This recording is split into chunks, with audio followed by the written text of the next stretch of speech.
وعن ماله من أين اكتسبه وماذا وفيما أنفقه کہ تم نے جو مال کمایا تھا دنیا کے اندر، تم نے جو جائیدادیں حاصل کی تھی دنیا کے اندر، اس کو تم نے کہاں صرف کیا، کہاں خرچ کیا؟ ایک تو کمانے کے بارے میں سوال ہوگا ہی، دوسرا سوال یہ ہوگا کہ تم نے اس کو کہاں خرچ کیا، کہاں صرف کیا۔ اگر ہم نے اپنے مال کو، اپنے پیسوں کو، اپنی جائیداد کو اگر ہم نے اللہ کے راستے میں خرچ کیا، اگر ہم نے جائز طریقے میں خرچ کیا، تب تو پھر ہمارے لیے کامیابی کامیاب ہوگی۔ اگر ہم نے غلط راستے میں اپنے پیسوں کو اڑایا، اپنے جائیداد کو غلط راستوں میں تقسیم کیا، خدا کی قسم اس وقت ہمارے قدم کے پیچھے ہٹنا تو درکنار، ایک قدم ہمارے بدن کے اندر جنبش بھی نہیں آئے گی، ہل بھی نہیں سکتا۔ اس وقت ہمارے لیے جواب دینا بہت سی مشکل ہو جائے گا۔ اس لیے میرے دوستو، غلط کاموں میں اپنے پیسوں کو خرچ نہ کرے، غلط کاموں کے اندر اپنے مال اور اسباب کو خرچ نہ کرے، بلکہ اللہ کے راستے میں اللہ کی رضا کے لیے آپ اگر 1 روپیہ بھی اللہ کے راستے میں خرچ کریں گے تو کل قیامت کے دن اسی 1 روپیے کی خرچ کرنے کی وجہ سے اللہ کے راستے میں آپ کے نجات کا ذریعہ بن جائے گا، جنت میں جانے کا ذریعہ بن جائے گا، آپ کی آخرت بھی بن جائے گی، اور آپ کو جنت کے اندر جو نعمتیں ملے گی اس کا گننا ہمارے لیے بہت ہی مشکل ہو جائے گا۔ اسی لیے اگر ہم مال کماتے ہیں، اگر ہم حلال طریقے سے مال کماتے ہیں تو ٹھیک ہے، اگر ہمارے اندر کوئی ایسے اسباب ہے کہ غلط طریقے سے ہمارے پاس پیسے آ رہے ہیں، ان پیسوں کو چھوڑو، ان پیسوں کے پیچھے مت پڑو، کیونکہ اگر ہم ان پیسوں کے چکر میں پڑیں گے تو کل قیامت کے دن ہمیں اس کا جواب دینا پڑے گا۔ اسی لیے تو اللہ تبارک و تعالیٰ قرآن کریم کے اندر ارشاد فرماتا ہے، یا ایھا الذین آمنوا لا تلھکم اموالکم ولا اولادکم عن ذکر اللہ، کہ میرے بندو کہیں تو ایسا نہیں کہ تمہیں تمہاری اولاد اور تمہارے مال کی وجہ سے تمہیں اللہ کے ذکر سے غافل کر رہا ہے۔ یہی ہے کہ آج ہمیں اور آپ کو پیسوں کی وجہ سے ہم اللہ کی عبادت میں نہیں آ پا رہے ہیں، ہم مسجدوں میں آنا بند کر رہے ہیں، صرف ہم مال ہی مال کمانا چاہتے ہیں، دنیا کو ہی حاصل کرنا چاہتے ہیں۔ خدا کی قسم اس وقت ہمارے سامنے جو سوال کیا جائے گا اس وقت جواب دینا ہمارے لیے بہت ہی مشکل ہو جائے گا۔ آخری جو سوال کیا جائے گا وہ سوال یہ کیا جائے گا کہ لماذا عمل فیما علم، کہ جو تم نے علم سیکھا، جو تم نے کچھ جانا اس کے اوپر کتنا عمل کیا۔ اگر آپ کو پتا تھا، اگر آپ کو پتا ہے کہ نماز ہمارے اوپر فرض ہے، زکوٰۃ ہمارے اوپر فرض ہے، حج ہمارے اوپر فرض ہے، اگر ہمیں جاننے کے باوجود ہم نے نمازیں نہیں پڑھی، ہم نے زکوٰۃ ادا نہیں کی، ہم نے حج ادا نہیں کیا، تو کل قیامت کے دن ہمارے ایک قدم بھی پیچھے نہیں ہٹیں گے جب تک کہ ہم اس سوال کا جواب نہیں دے دیں گے۔ اسی لیے میرے دوستو، اگر ہم کچھ بھی جانتے ہیں،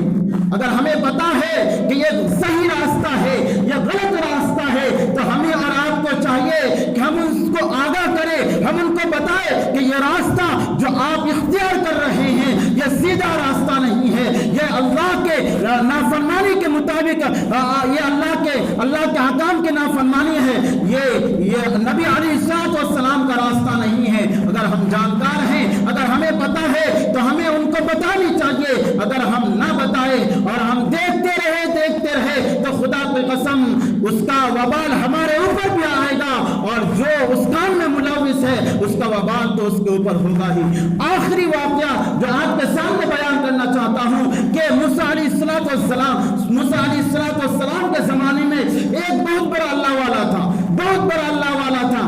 انہوں نے اپنی ایک اوقات میں ایک لمحے کو بھی اللہ کی عبادت سے خالی جانے نہیں دیا، بلکہ ہر لمحہ ہر وقت اللہ کی عبادت میں مشغول رہا کرتا تھا۔ اور ان کی جو قوم تھی وہ برائی میں ملوث تھی، وہ غلط کاموں میں ملوث تھی، لیکن اللہ تبارک و تعالیٰ نے حضرت جبرائیل علیہ السلام سے کیا کہ جبرائیل جاؤ فلاں بستی کو تم الٹ دو، اس بستی کو اوپر لا کر کے نیچے پھینک دو۔ تو جب جبرائیل علیہ السلام اللہ کے حکم سے اس بستی کے اندر آئے اور حضرت جبرائیل علیہ السلام نے دیکھا کہ اس بستی کے اندر، اس محلے کے اندر، اس گاؤں کے اندر ایک ایسا شخص ہے جو بہت عبادت گزار ہے، جو اللہ کی عبادت میں مشغول رہتے ہیں ہمیشہ، جنہوں نے اپنے ایک لمحے کو بھی اللہ کی عبادت سے خالی جانے نہیں دیا۔ تب حضرت جبرائیل علیہ السلام پھر وہاں سے اللہ کے دربار میں جاتے ہیں اور عرض کرتے ہیں، اے